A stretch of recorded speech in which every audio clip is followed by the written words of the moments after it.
एक वक्त था जब दिल्ली में निर्भया जैसी घटना को लेकर पूरा दिल्ली शहर और पूरा देश उद्वेलित हो गया था। और उस वक्त दिल्ली की मुख्यमंत्री थी शीला दीक्षित और केंद्र में थी कांग्रेस की सरकार। और उसके बाद जब बड़ा प्रदर्शन हुआ तो उस वक्त की सरकार ने कानून में भी बदलाव किया। लेकिन उस कानून का भय क्या आज दिल्ली के उन लोगों को है जो एक के बाद ऐसे ऐसी वारदातें कर रहे हैं? निक्की यादव और इससे पहले आफ्ताब पूनावाला जिसने तो एक बड़ा हीनियस क्राइम किया था। और अब जो ये मामला आया है निक्की यादव का, जिसमें उसके ही जो लिव इन पार्टनर है उसने उसको मौत के घाट उतार दिया और फ्रिज में उसकी बॉडी को रखा और उसी दिन उसने शादी की। हमारे साथ पवन खेरा जी हैं जिन्होंने दिल्ली को बहुत नजदीक से शीला जी के समय देखा था। 15 साल तक शीला जी मुख्यमंत्री थी।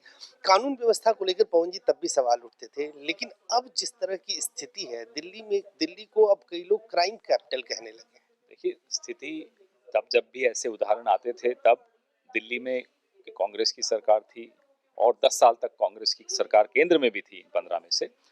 तो हम ये नहीं घर बैठ नहीं जाते थे जैसे आज अरविंद केजरीवाल जी बैठे हैं मुंह और आंखें बंद करके, कान बंद करके। हम उस वक्त मुद्दे उठाते थे केंद्र सरकार से। गृह मंत्री चिदम्बरम जी थे, शिंदे जी थे, हमें अच्छी तरह याद है। तब शीला जी जाती थी उनके पास बात करने, मिलने, और आधिकारिक रूप से जाती थी, ऐसे नहीं कि इनफॉर्मली जाती थी। और वो सुनते थे और कदम उठाते थे। आपने देखा निर्भया के वक्त सरकार तत्परता से सरकार ने काम किया, और निर्भया के वक्त जो कानून में परिवर्तन आया वो उसी तत्परता का एक उदाहरण है। आज दोनों केंद्र सरकार और राज्य सरकार अपनी जिम्मेदारी से बचती हुई दिखाई दे रही है।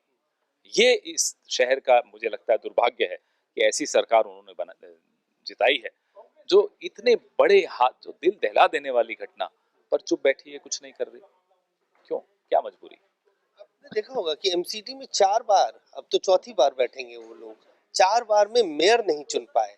दिल्ली में बुलडोजर चल रहा है, जैसे यूपी में चल रहा है वैसे यहाँ महरौली में आपने देखा होगा बुलडोजर चल रहा है। और पूरी की पूरी दिल्ली की सियासत बीजेपी और आम आदमी पार्टी की आपसी लड़ाई में उलझी हुई है। देखिए, कभी तो लड़ाई होती है, कभी नूरा कुश्ती होती है। दिल्ली की अरमानों पर, दिल्ली के सपनों पर एक बुलडोजर चल रहा है, और उस बुलडोजर को चलाने में दोनों शामिल हैं, केंद्र सरकार भी और राज्य सरकार भी। राज्य सरकार के जो अधिकार थे वो सीमित थे, मैं मानता हूँ। 15 साल उन्हीं सीमित अधिकारों में, अटल जी 5 साल प्रधानमंत्री थे, शीला जी मुख्यमंत्री थी।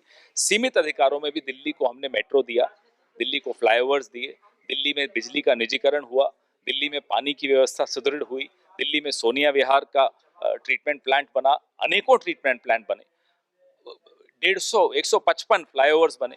ये सब सीमित अधिकारों के बावजूद बने। इस सरकार ने क्या किया?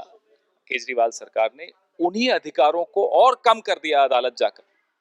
अब कम अधिकार हैं, जिम्मेदारी ज्यादा है, कर नहीं पा रहे हैं, राजनीति का खेल रहे हैं सुबह से शाम तक। एक्सपेंशन, टूरिज्म, उत्तराखंड जाएंगे जी चुनाव लड़ने, गोवा जाएंगे जी चुनाव लड़ने, गुजरात जाएंगे अब चुनाव लड़ने, अब राजस्थान आ रहे हैं चुनाव लड़ने, हिमाचल जाएंगे चुनाव लड़ने। क्या है?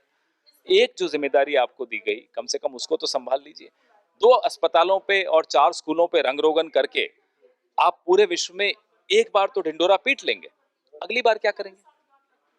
इसी दिल्ली मॉडल के बल पे तो वो पंजाब में चुनाव जीत के आए। आपको लगता है कि ये जो नैरेटिव बना रहे हैं दिल्ली मॉडल का, वो नैरेटिव पंजाब जैसे राज्य में सक्सेसफुल हो गया? क्या आगे सक्सेसफुल होगा? ये एक विज्ञापन मॉडल है।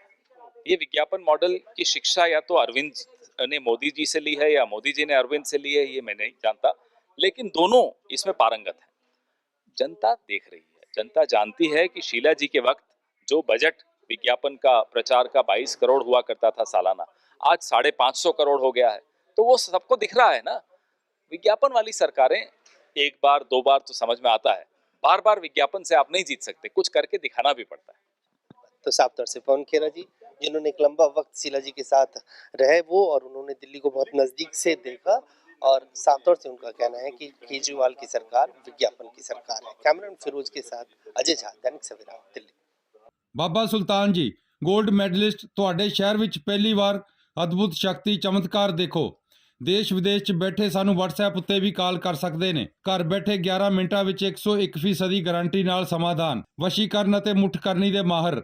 ਸਭ ਤੋਂ ਪਹਿਲਾਂ ਕੰਮ ਕਰਨ ਦਾ ਵਾਅਦਾ, ਨੌਕਰੀ, ਪ੍ਰਮੋਸ਼ਨ, ਕਾਰੋਬਾਰ ਵਿੱਚ ਪਰੇਸ਼ਾਨੀ, घर च झगड़ा, बरकत, औलाद कहने तो बाहर होना, कोर्ट केस, तलाक, प्रॉपर्टी डिस्प्यूट, गुप्त रोग, पुराना दर्द, पति पत्नी विच अणबण, ਜਾਦੂ ਟੂਣਾ, ਮਨਮੋਹਣੀ, ਵਸ਼ੀਕਰਨ ਕਰਵਾਉਣਾ ਜਾਂ ਤੁੜਵਾਉਣਾ, ਸੌਤਨ ਦੁਸ਼ਮਣ ਤੋਂ ਛੁਟਕਾਰਾ ਸਦਾ ਲਈ, ਰੁੱਸੇ ਨੂੰ ਮਨਾਉਣਾ, ਪਿਆਰ ਮੁਹੱਬਤ। ਬਾਬਾ ਸੁਲਤਾਨ ਜੀ 87 913 81 830।